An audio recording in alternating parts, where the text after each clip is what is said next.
I should have noticed the first sign when my family group chat buzzed for days with plans I was never asked to weigh in on. Hotel choices, dress fittings, restaurant reservations in Waikiki. They talked as if I were already included, but not once did anyone ask about my schedule or my budget or even my availability. Still, nothing prepared me for the moment my mother called on a quiet Tuesday morning and dropped the sentence that would split my life cleanly into before and after. "We did not get you a ticket, sweetheart. We assumed you could not take that much time off." There was a hum in my ears, like the world had dipped underwater. I pressed my fingertips to my desk, trying to stay grounded, trying not to let the hurt show in my voice. I asked her to repeat it, and she did, as if she were delivering a perfectly reasonable update. As if this decision had been made with care instead of convenience. My mother's tone was patient, practiced, the same tone she used whenever she wanted me to agree with something she had already decided. I told her I understood. I told her it was all right. My voice was steady, but something inside me curled tight and small. She chattered about the others' flights and how excited everyone was. I murmured the right responses, each one scraping against the truth pressing against my ribs. When she hung up, I stared at the wall for what felt like forever, waiting for the heaviness in my chest to ease. It did not. My name is Calder. And at 26 years old, I realized I had become a ghost in my own family. That afternoon, I opened social media and saw the first round of photos, my sister beaming in a dress she had not even shown me, my brother joking around while trying on linen shirts, my parents toasting at a rooftop bar overlooking the ocean. Captions filled with the phrase, "family only," like a private joke I was expected to ignore. I scrolled through each picture slowly, studying every smile, every pose, every moment that seemed to confirm I was not simply forgotten. I was unnecessary. Part of me wanted to confront them, to demand an explanation that went deeper than the flimsy excuse about my schedule. But I knew my mother. I knew every answer she would offer before she said it. "We did not want to burden you. You are always working. We assumed you would say no, anyway." No line would change the truth sitting cold in my stomach. They had planned a family event without considering me part of that family. I closed the app and placed my phone face down on my desk. The silence felt louder than their laughter had. For a long moment, I sat completely still. Not angry, not crying, just hollow in a way I had never experienced. I had always been the dependable one, the calm one, the child who required no effort to love because I asked for so little in return. Maybe I had made it too easy for them to forget I had a place among them. A strange clarity settled over me, quiet but absolute. I did not speak that clarity aloud. I did not write it down. I simply let it shape me. I stood, walked to my bedroom, and pulled my old travel backpack from the closet.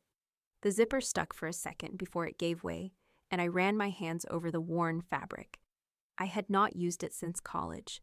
It felt like touching a past version of myself, someone I had left behind without realizing she was the strongest part of me. I sat on the edge of my bed and opened my laptop. Not to look at flights to Hawaii, not to think about what I was missing. I began researching something entirely different, something that sparked a quiet fire low in my chest. Each link I clicked sharpened my focus. Each tab I opened pulled me further away from the version of myself who accepted being overlooked. By the time the sun slipped below the horizon, I knew nothing would ever be the same, and I was not planning to tell them. The morning I left felt so ordinary that it almost fooled me into believing I was not doing something irreversible. The light coming through my blinds was soft. The air in my apartment held the familiar scent of coffee grounds and old books. For a brief moment, I stood in the center of the living room and tried to imagine a version of myself who stayed, who shrugged off being forgotten, who accepted the small life everyone expected me to live. That version no longer existed. What remained was someone quietly gathering her strength, someone no longer willing to sit at the edge of her own story. I moved through the apartment with steady hands, photographing furniture and posting it for sale. Strangers came and went throughout the day, carrying away pieces of the life I had built, each transaction lightening the space and sharpening my resolve. By evening, the rooms echoed when I spoke aloud. Only a few belongings remained. I packed them into storage, locking away the last evidence of who I had been. It felt like sealing a door behind me. My name is Calder, and that night I booked a one-way ticket to Tokyo, using money I had saved so carefully that my family assumed I never spent it because I was cautious. They never understood that I was not cautious. I was planning. I left before dawn with a single backpack, slipping through the airport with a calm that surprised even me. No goodbye notes, no explanations, not a hint of where I was going or why. I owed them none of that. The moment the plane lifted off the ground, the weight that had been pressing against my ribs eased. I breathed freely for the first time in years. In Tokyo, I wandered through neon streets, anonymous and unburdened. I took a beginner's class in pottery simply because I wanted to feel clay in my hands. I attended language meetups where nobody knew my family or my past.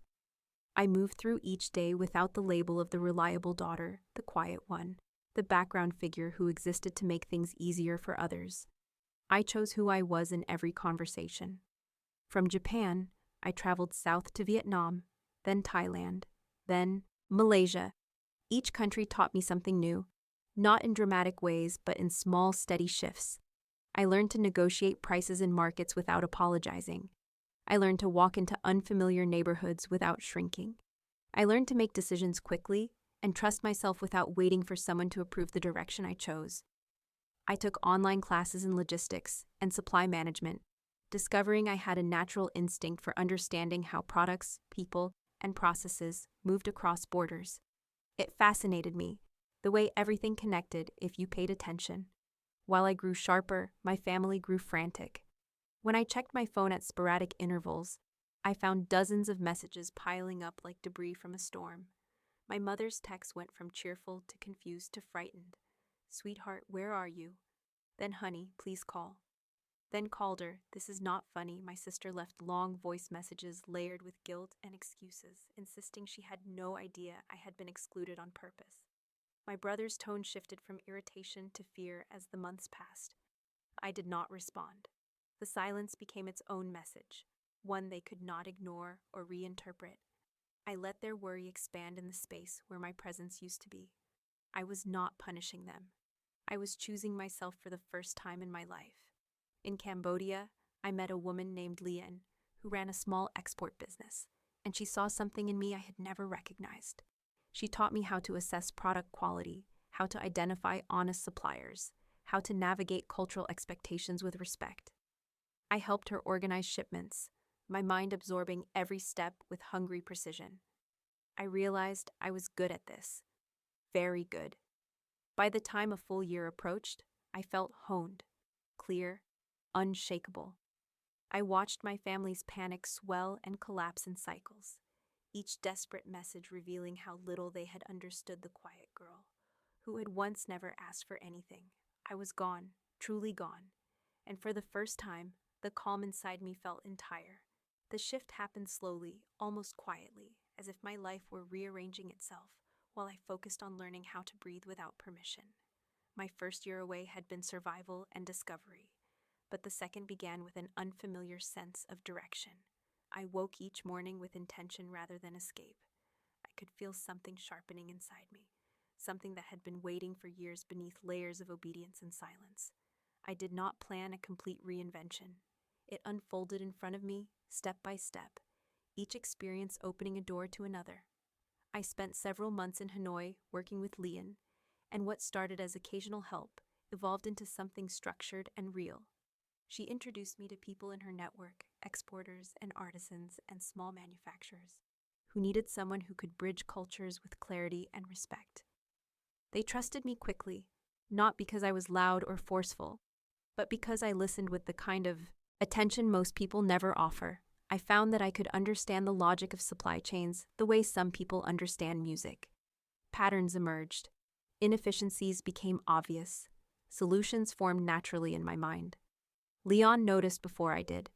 She told me I had an instinct that could not be taught, and when she said it, I felt something deep inside me click into place.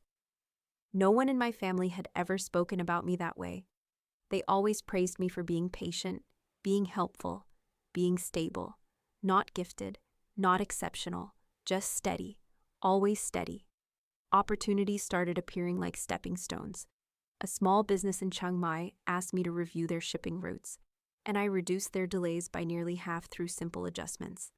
A seller in Da Nang wanted help organizing export documents, and I restructured their entire process in 2 days. They paid me more than I expected and told me I should charge higher rates. For the first time, people valued me not because I kept things running smoothly in the background, but because I created changes that mattered. Word traveled faster than I anticipated.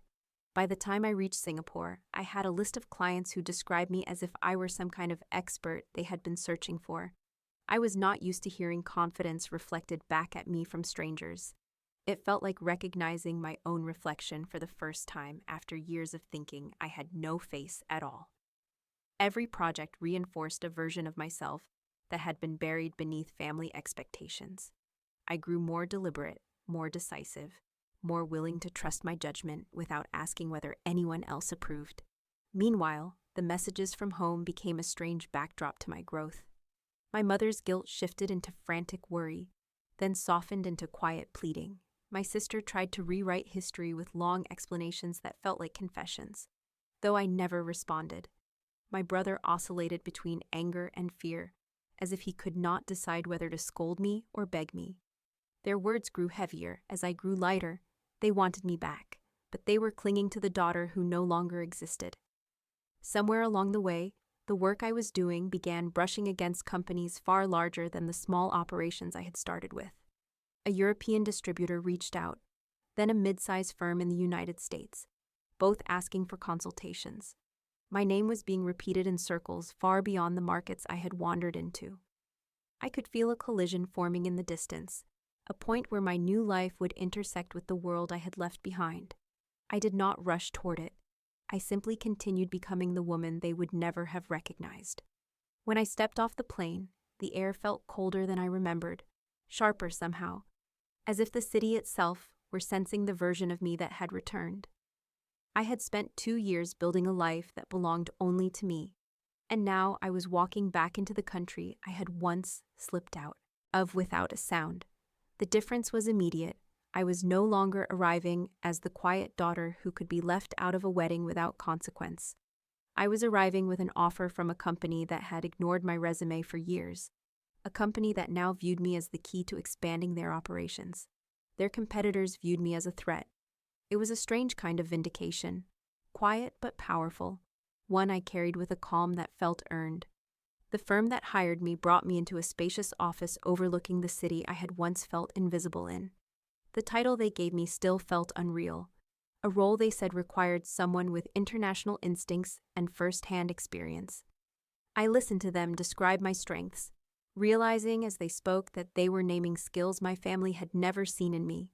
They wanted me to build a department they had struggled with for years, and within weeks I was doing exactly that. Knowledge I had gathered in markets across Asia flowed through my decisions effortlessly. I knew how to manage suppliers, how to negotiate without losing respect, how to design systems that left no room for chaos. The work felt natural in a way nothing ever had. My rise was quick enough that people noticed. My inbox filled with requests from companies that had once dismissed me. A few of them were shocked when they realized I was the same woman whose applications they had overlooked. One of those companies happened to be the same corporation where I had once tried again and again to earn a place. They had chosen someone else back then, a man who had treated me as forgettable, even when we worked in the same building. His name surfaced in conversations like a warning. He had moved up the ranks, securing promotions that should have been mine if anyone had bothered to see my talent. Now he found me placed directly in the path of the markets he wanted to dominate. His frustration became evident before I ever spoke to him. Suppliers who once hesitated with him now turned toward me. Partners who used to accept his terms began quoting my strategies back to him. It became clear that he had benefited from every moment I had stayed small, every time I had been overlooked. My return threatened a foundation he had built on the assumption that I would never rise high enough to challenge him. Meanwhile, my family sensed the shift in me immediately. My mother called first, her voice thin with the weight of guilt she had carried for 2 years. She apologized in circles, trying to unravel the past with explanations that did not matter anymore. My sister reached out next, offering compassion mixed with confusion, unsure how to speak to a woman who no longer needed their approval. My brother tried humor, pretending nothing had happened, but even he stumbled over the distance I held between us. I kept them close enough to ease their fears, but far enough not to lose myself again. They did not deserve access to the parts of me I had fought to build. Not yet. The tension around me grew steadily, like air thickening before a storm. My rival grew more anxious as my influence expanded. My family grew more desperate to reclaim the old version of me. The industry watched quietly, sensing that a collision was coming. I could feel it too, humming under my skin, but I did not rush. Pressure is most effective when it builds. The unraveling began quietly, almost delicately, the way a single loose thread can undo an entire garment when pulled with the right amount of pressure. I had spent months watching him maneuver, clinging to the authority he believed was unshakable. He moved through meetings with false confidence, issued directives built on outdated assumptions, and spoke as if he still held the advantage he once enjoyed when I was invisible.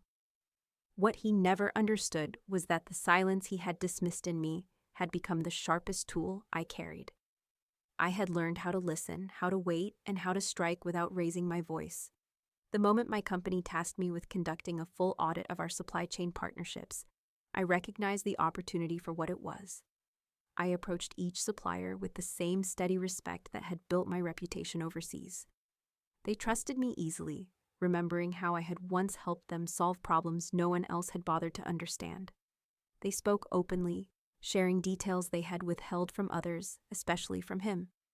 As I gathered those conversations into a single clear picture, I saw every weakness he had hidden behind his inflated title, his shortcuts, his neglected relationships, his habit of pushing smaller partners into silence instead of collaboration. All of it formed a map of structural failure waiting to collapse. When I presented my findings to the executive team, I did not mention his name. I did not need to. The data spoke for itself. Missed opportunities, overpaid contracts, suppliers ready to withdraw because they no longer trusted the man overseeing them. The numbers painted a portrait of negligence so complete that the executives sat silent when I finished. Their silence felt very different from the silence I had lived with in my past. This time, it carried weight. It carried consequence. He tried to respond before the board could, scrambling to defend decisions he barely understood. He claimed sabotage, miscommunication, anything that might shift blame from his choices.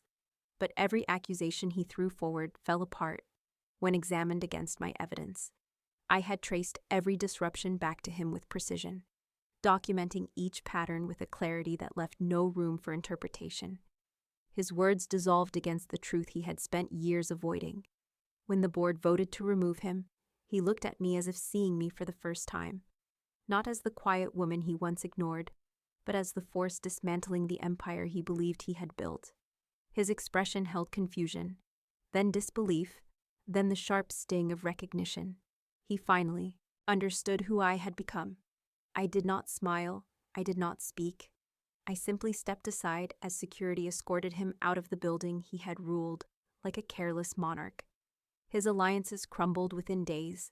Colleagues who once flattered him now distanced themselves, unwilling to attach their careers to his failure. Partners issued statements praising the new direction my team provided. His name became a warning whispered in hallways, a reminder of how easily power collapses when unsupported by respect. My family watched everything unfold from the edges of my life. They had grown used to my competence in small doses, but this was different. This was public. This was undeniable. When my mother called, her voice trembled with awe more than worry. My sister admitted she had told friends about me, describing my accomplishments with pride she had never shown before. My brother apologized again for not understanding who I had been becoming even before I left. Their reactions felt strange, almost distant. I accepted their words, but I did not need them. I had already built a life that stood on its own. In the quiet that followed his fall, I found myself thinking about patterns that stretch through families and generations.